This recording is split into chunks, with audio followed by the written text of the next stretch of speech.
Buenas noches, chicos, nuevamente. Bienvenidos todos a su casa. Es un privilegio para mí estar aquí al frente y puedes acompañarles. Y ahí donde tú estás, yo quiero que cierres los ojos y te puedas conectar con Dios y entregarle este tiempo en donde vamos a recibir ese mensaje que Dios tiene para todos nosotros, incluyéndome a mí. Así que, Padre, gracias, Dios, gracias porque tienes el control de todo, Señor. Gracias, Padre, porque estamos aquí. Si estamos aquí es por un propósito, no por casualidad, Dios, porque tus planes son buenos, son perfectos, Dios. Y queremos entregarte este tiempo, Padre, delante de ti, Señor, para que seas tú hablando a nuestros corazones, Dios. Pero también nos disponemos, Padre, a recibir eso que tú has preparado para nuestras vidas, Señor. Padre, que no sea yo, sino tú, Padre Santo, hablando a juventud con una misión, Señor. Te damos toda la gloria, toda la honra, Padre. Amén y amén. Bueno, antes de comenzar, yo quiero hacerles una pregunta. ¿Quién sabe o quién conoce el arte kintsugi? Si puede alzar su manito y el que sepa puede decir. Anderson. Y bueno, el significado como tal es una antigua técnica japonesa cuyo significado es reparación dorada, lo que dijo Anderson, que sirve para devolver a la vida la cerámica rota. En lugar de ocultar las grietas, las resalta al llenarlas con barniz mezclado con polvo de metales preciosos, como oro, plata o platino. Esta técnica no solo restaura la funcionalidad del objeto, sino que también embellece sus líneas de fractura, transformando la imperfección en una característica distintiva. De esta manera, valora y celebra la historia y el uso del objeto, mostrando que las cicatrices no deben ocultarse, sino que son parte de su belleza y singularidad. Y yo quiero invitar a un joven que va a pasar aquí al frente, un voluntario, porque quiero una ayuda de alguno de ustedes. No todos a la vez. Jesús, es facilito, no es nada complicado. Dale, ahora lo que vas a hacer es literal romperla.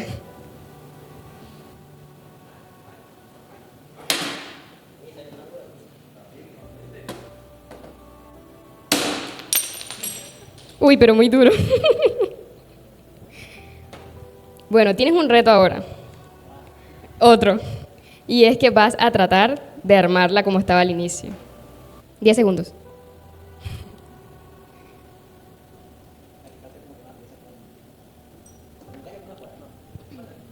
Al parecer, ¿no?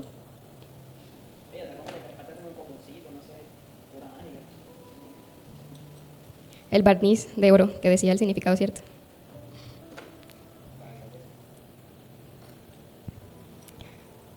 No puede Jesús, ¿verdad? No. Dejémosla ahí y ya, no se puede. Es imposible. Listo. Bueno, quiero que me acompañen a leer, si pueden buscar en su Biblia, en su celular o escuchar. Jeremías 18:6. Dice: Oh Israel, ¿no puedo hacer contigo lo mismo que hizo el alfarero con el barro? Vamos a cambiar el oh Israel por joven de juventud con una misión. Joven de juventud con una misión, ¿no puedo hacer contigo lo mismo que hizo el alfarero con el barro?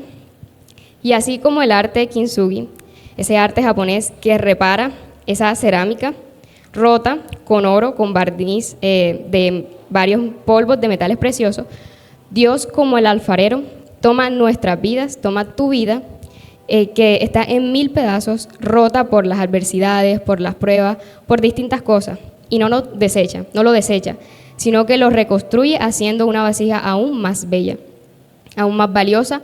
¿Por qué? Por las cicatrices.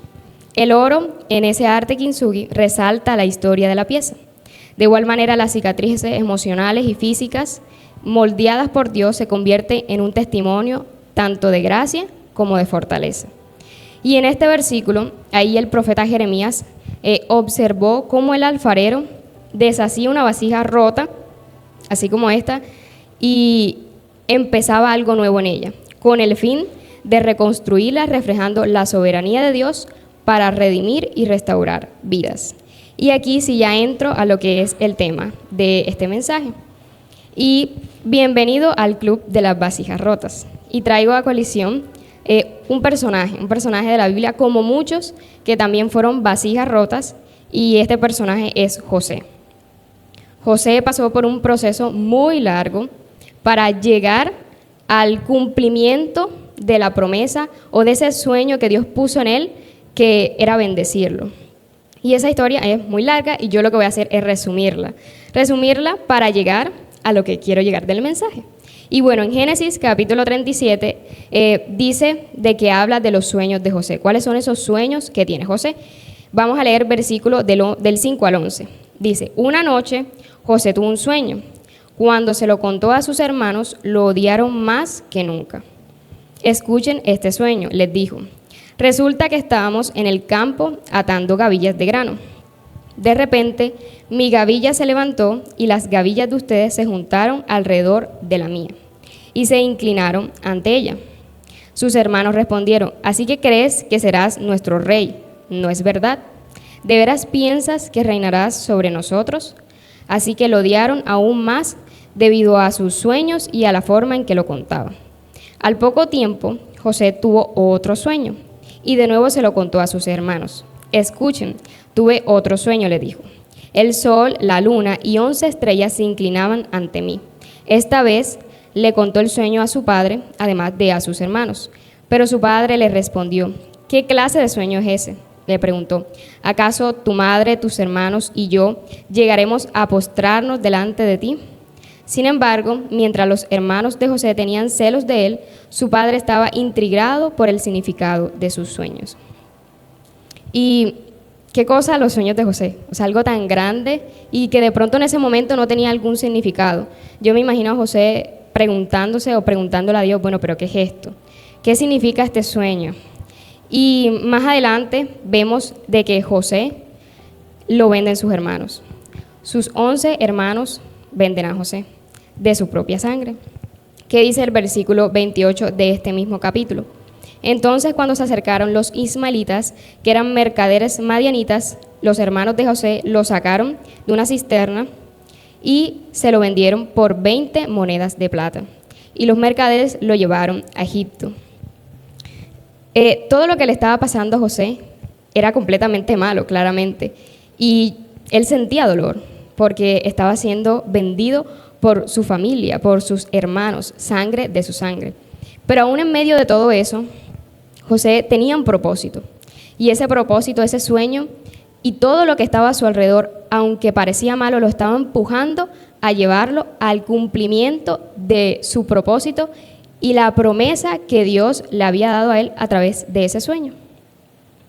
Y en Génesis capítulo 39 sigue la historia. Génesis 39, Génesis 40, 41, y en Génesis 39, ya cuando él llega a Egipto, él es vendido por segunda vez, como otro golpetazo más, por decirlo así, a su vida, como otra herida más que le hacen a él.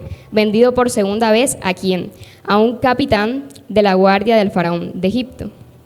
Qué curioso. El lugar en donde estaba siendo vendido José y a la persona a quien lo estaban vendiendo era muy cercano al faraón. ¿Por qué será?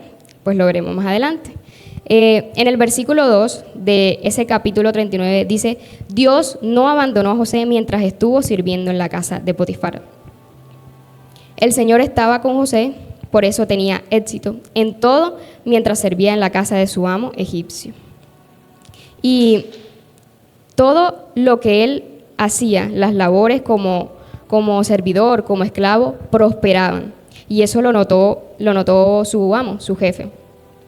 Pero pasa algo, llega una prueba que lo saca él de donde estaba, que aparentemente estaba siendo esclavizado, claro, porque lo compraron, estaba sirviendo a Potifar, y pasa una prueba, pasa algo que lo acusan injustamente de algo que él no hizo.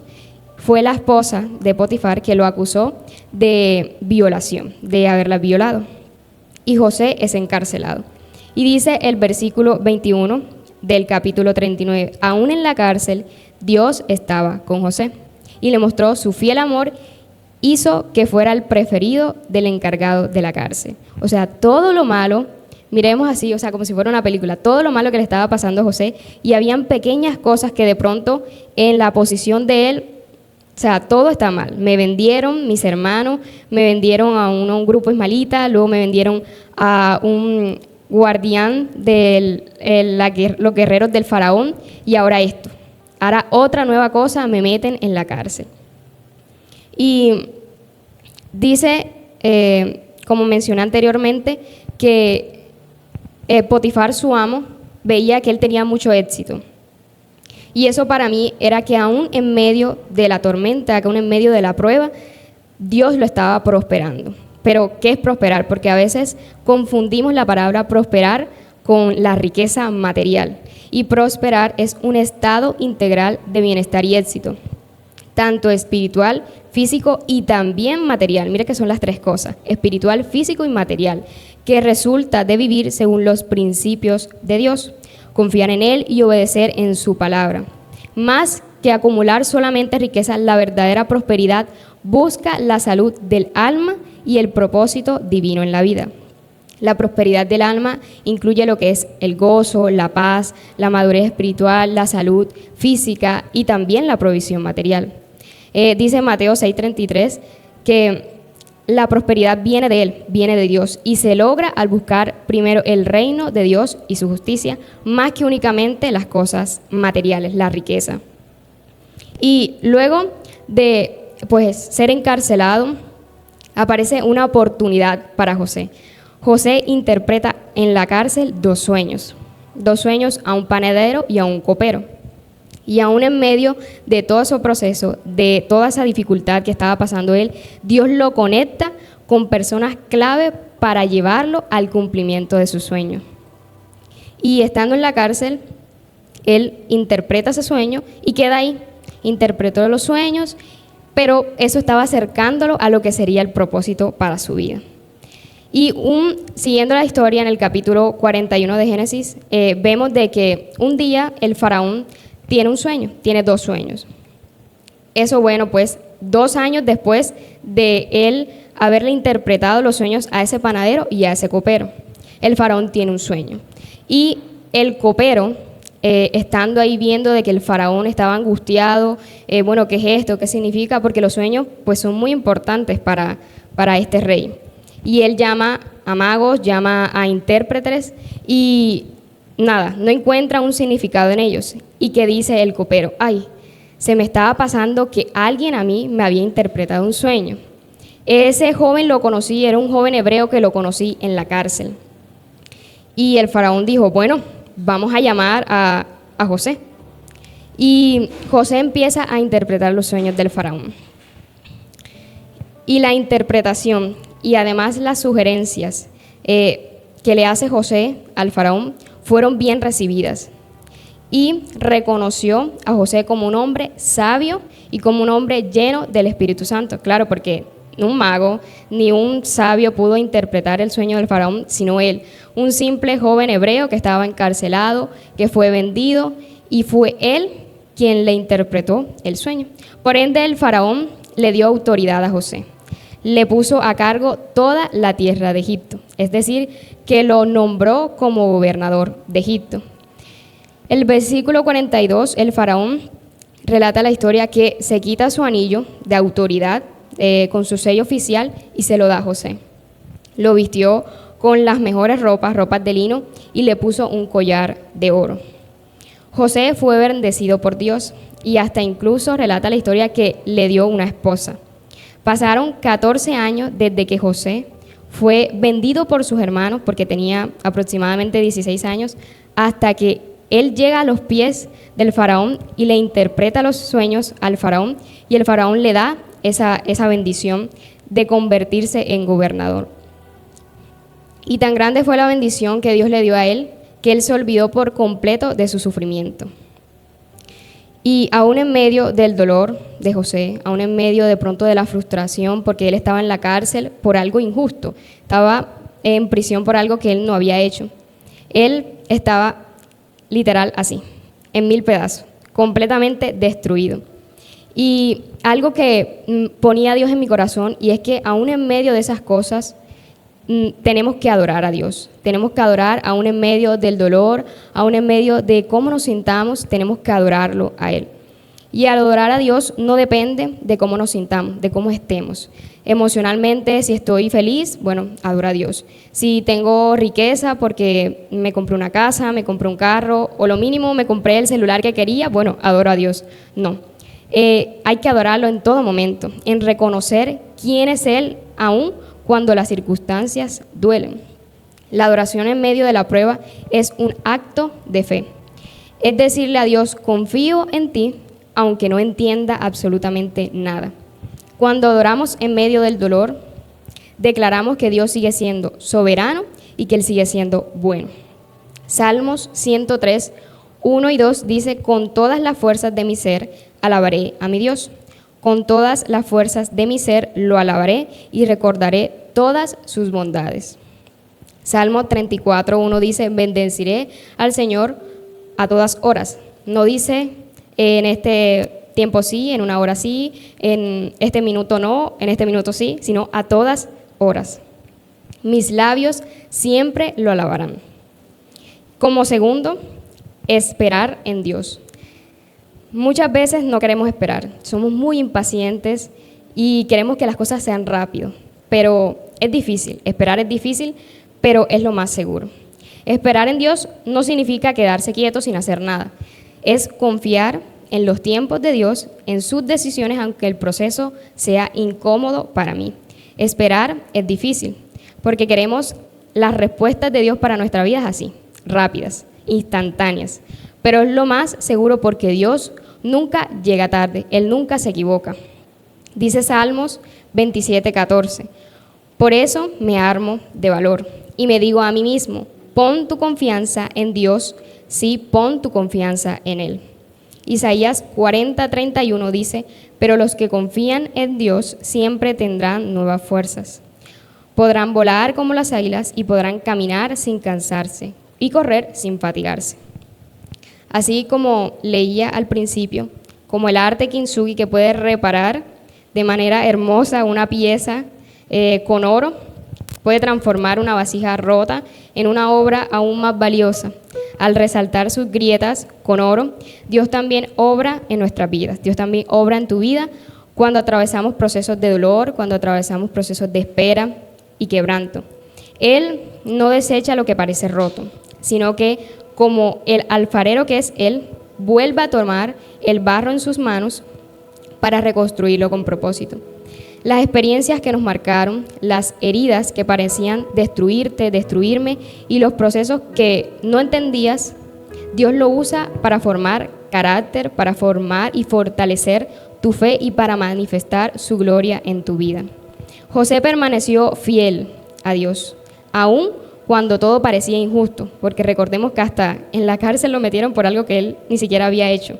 Él fue restaurado porque confió en Dios durante su proceso. Hoy podemos tener la certeza de que nuestras grietas, de que tus grietas no te quitan valor, sino que en las manos de Dios se convierte en un testimonio de su gracia, un testimonio de fidelidad y de restauración. Aunque el proceso te duela, porque es muy doloroso, y la espera sea muy, pero muy difícil, Dios sigue teniendo planes de bien, planes de esperanza, planes de futuro para ti, porque Él es Dios, y lo que tiene para ti es bueno y es agradable. Kintsugi en el proceso, como aparecía en la primera diapositiva, que era el tema, es la evidencia de que Dios hace nuevas todas las cosas. No sé por qué estás pasando tú, si has pasado por un tiempo difícil en donde has presentado mucho dolor, mucho quebranto, mucho estar así, roto, como esta vasija que Jesús le pegó. Pero ahí donde tú estás, yo te invito a que puedas cerrar tus ojos. Y si te puedes poner en pie, sería mucho mejor. Y que te puedas conectar con ese alfarero que toma tu vida y la transforma, aunque estés en 1000 pedazos, te puede transformar y llevarte, así como llevó a José, al cumplimiento de aquella promesa, de esos sueños que tú tanto anhelas, Padre, gracias. Gracias te damos, Señor, porque aún en medio de la dificultad, aún en medio del dolor, aún en medio de estar en 1000 pedazos literal, tú estás ahí. Tú no nos dejas, tú no nos abandonas, Dios. Y hoy por eso te damos gracias. Reconocemos de que somos dependientes de ti, Señor, y que aún estando tristes, alegres, felices, como nos sintamos, queremos rendirnos en adoración a ti, Padre, porque tú eres Dios, tú eres el gran yo soy, Señor, y tú te mereces toda la gloria y la honra a ti, Padre. Ahí donde tú estás, con lo más profundo de tu corazón le puedes decir a Él cómo te sientes hoy, cómo te has venido sintiendo ahora en este inicio de este nuevo año. Y de pronto estás roto, pero Dios lo puede levantar, Dios puede transformar, y así como en el arte kintsugi, que transforman y le dan una vida a una vasija que está imperfecta y que no tiene esperanza, Dios lo puede hacer contigo. Exprésale a Dios cómo te sientes. Gracias te damos, Señor, porque tú escuchas nuestra oración, porque tú escuchas cómo nos sentimos, Señor, aún en medio de todas las cosas, Padre. Gracias, Señor. No hay nadie como tú, Señor.